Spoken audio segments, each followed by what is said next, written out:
Em meio à onda de calor no hemisfério norte, o Instituto da União Europeia, que está monitorando justamente as mudanças climáticas, disse que o mês passado foi o terceiro junho mais quente da história e o quinto mais quente para a Europa. Américo Martins, mais um alerta importante, né, que a gente está atento a essas mudanças climáticas. A gente, Américo, cobrimos juntos, tive o prazer de trabalhar com você o ano passado na COP29 no Azerbaijão. Esse ano a gente está atento, já projetando muito da COP30 aqui em Belém do Pará. E agora essa discussão e essas mudanças climáticas. Chuvas cada vez mais intensas, ventos cada vez mais fortes, lugares cada vez mais quentes, como na Europa nesse momento. Ou seja, uma discussão que a gente precisa trazer à tona aqui, trazer para quem está acompanhando a gente na CNN e, sobretudo, as autoridades, Américo, você que cobre muito essas mudanças climáticas, as autoridades precisam levar a sério esse tema, né, Américo? Sem dúvida nenhuma, Renan. Nós estamos vendo mudanças climáticas em todas as regiões do mundo. Nós estamos vendo impactos cada vez mais severos dessas mudanças climáticas e muita imprevisibilidade. Aqui no Reino Unido, por exemplo, amanhã deve chegar a terceira onda de calor deste verão que ainda está no começo aqui no hemisfério ocidental. Para você ter uma ideia, Renan, as temperaturas aqui no Reino Unido, é só um exemplo isso, hein? As temperaturas aqui no Reino Unido vão chegar a 33 graus, o que não é muito se você comparar com o verão brasileiro, mas é 10 graus acima da média da temperatura aqui no Reino Unido no mês de julho. Então, uma mudança muito forte, muito impactante para a população aqui. Algumas áreas do Reino Unido, por exemplo, Renan, registraram chuvas no final da semana passada que eram maiores do que a chuva registrada em todo o verão aqui no Reino Unido. Então, a gente está tendo mudanças tanto de aumento de chuvas como do aumento do calor. E isso está sendo confirmado cientificamente, como você lembrou, Renan. O Instituto de Mudanças Climáticas Copérnicos, que é um dos mais importantes do mundo, é um instituto ligado à União Europeia que monitora o clima e vários aspectos da Terra para a União Europeia, registrou que junho, como você disse, foi o terceiro mês de junho mais quente da história no mundo inteiro, foi o quinto mais quente na Europa e aqui na Europa Ocidental foi o mais quente de toda a história. Nós estamos vendo um fenômeno, segundo o próprio Copérnico, dessas ondas de calor às quais eu estou me referindo, que atingiram, por exemplo, aqui o Reino Unido, surgindo ali no sul da Europa, na região de Portugal e Espanha, e depois subindo em direção à França, Reino Unido e Alemanha, elevando dramaticamente a temperatura. O Instituto disse que está observando muitas anomalias e extremos na superfície, na temperatura do ar e também na temperatura do mar, especialmente do mar Mediterrâneo, aumento de temperatura também no mar. Tudo isso, obviamente, provocado pelas mudanças climáticas. Então, é muito importante, Renan, como você disse, que o mundo tome decisões muito mais duras com relação às mudanças climáticas. A COP30 em Belém vai ser um grande teste para a governança climática no mundo inteiro. Nós temos dezenas, centenas, milhares de exemplos de como as mudanças climáticas estão impactando todas as regiões do mundo. Neste caso específico que a gente está discutindo, a Europa. Mas você acabou de fazer reportagens aí, mencionar, por exemplo, as imensas enchentes que atingiram os Estados Unidos. Nós tivemos enchentes enormes atingindo o Rio Grande do Sul no ano passado, seca na Amazônia. São transformações climáticas provavelmente irreversíveis.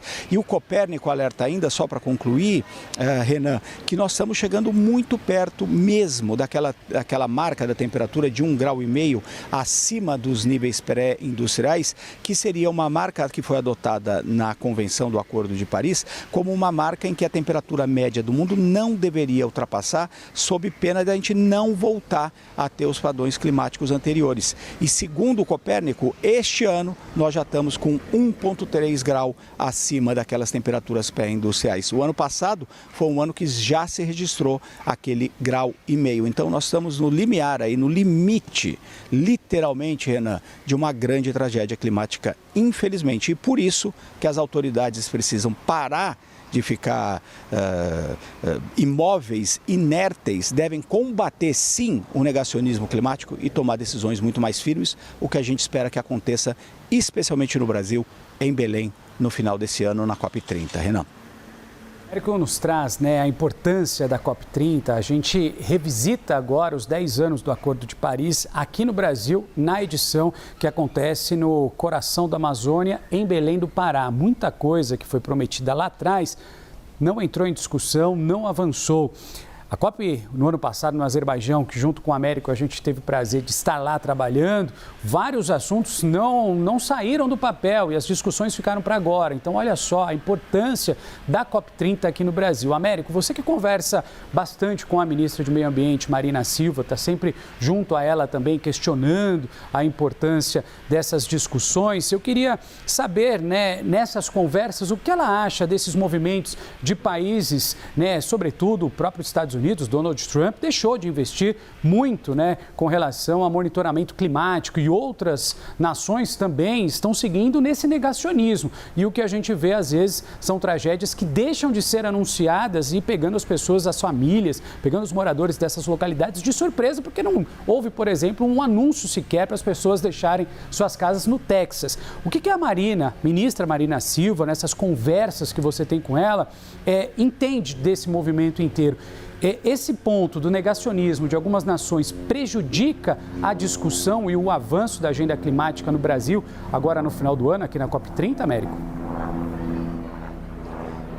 Sem dúvida, Renan, a ministra é muito clara com relação a isso. Em primeiro lugar, ela lamenta, obviamente, que países como os Estados Unidos, que é historicamente o país que mais poluiu a atmosfera terrestre, portanto um grande responsável pelas mudanças climáticas, que também é a maior economia do mundo e um país que até recentemente tinha políticas de tentar conter o aquecimento global e dar estímulo para energias verdes, mudou completamente de discurso com a eleição do presidente Donald Trump, que retirou o país dos acordos de Paris. Então nós temos o maior poluidor histórico e a maior economia do mundo deixando o acordo de Paris, abandonando a luta contra as mudanças climáticas e, pior do que isso, o presidente Donald Trump estimulando cada vez mais o uso de combustíveis fósseis. Então a ministra Marina Silva e outras autoridades relacionadas à COP. Eu tenho falado, por exemplo, com a Ana Toni, que é a CEO da COP em Belém, também com o embaixador André Corrêa do Lago, fiz uma entrevista longa com ele recentemente aqui nos estúdios da CNN em Londres,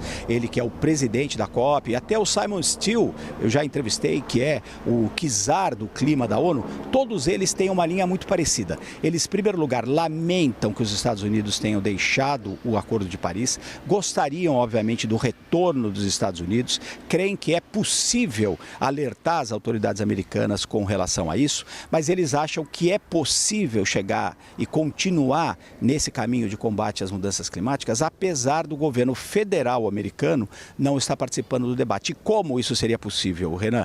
Eles dizem que, por exemplo, os estados lá nos Estados Unidos, Califórnia, por exemplo, o estado de Nova York, têm governadores muito alinhados ainda contra as mudanças climáticas e eles tomam muitas ações nos Estados Unidos com relação a isso, o que ajudaria, de certa forma, a equilibrar essa questão. Eles também acreditam que a própria economia vai forçar muita gente a repensar a sua participação e aonde eles vão investir, por exemplo, que as mudanças climáticas estão forçando cada vez mais investimentos em energia limpa e esses investimentos estão dando retorno. Então, o próprio investimento privado vai ser fundamental para isso. A ministra Marina Silva sempre lembra isso, o embaixador André Corrêa do Lago, presidente da COP, Ana Toni, todos eles sempre falam da importância dos estados na questão dos Estados Unidos e da iniciativa privada, com grandes incentivos para o retorno que está acontecendo, o retorno real dos investimentos em energia verde. Agora, obviamente, eles lamentam a saída dos Estados Unidos, porque os Estados Unidos têm um peso muito grande.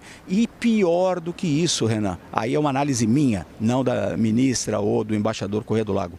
Quando um país como os Estados Unidos, de novo, maior poluidor histórico, maior economia do mundo, diz que vai sair dos acordos de Paris e estimula que se seja usado mais combustível fóssil, ele também acaba dando uma desculpa para vários outros países que tinham uma posição tíbia, também não fazerem nada. Então, além disso, tem esse problema que é um problema do mau exemplo, vamos colocar assim, para outros países. Mas, de maneira geral, tanto a ministra como todas essas outras autoridades que eu disse têm muita esperança e muito otimismo de que a COP30 seja uma COP que de verdade implemente várias dessas medidas que a gente viu lá em Baku, no Azerbaijão, sendo discutidas e nunca foram implementadas. Então, eles estão chamando essa COP de a COP da implementação. Vamos esperar que isso aconteça de verdade e a gente continue progredindo no combate às mudanças climáticas. Renan.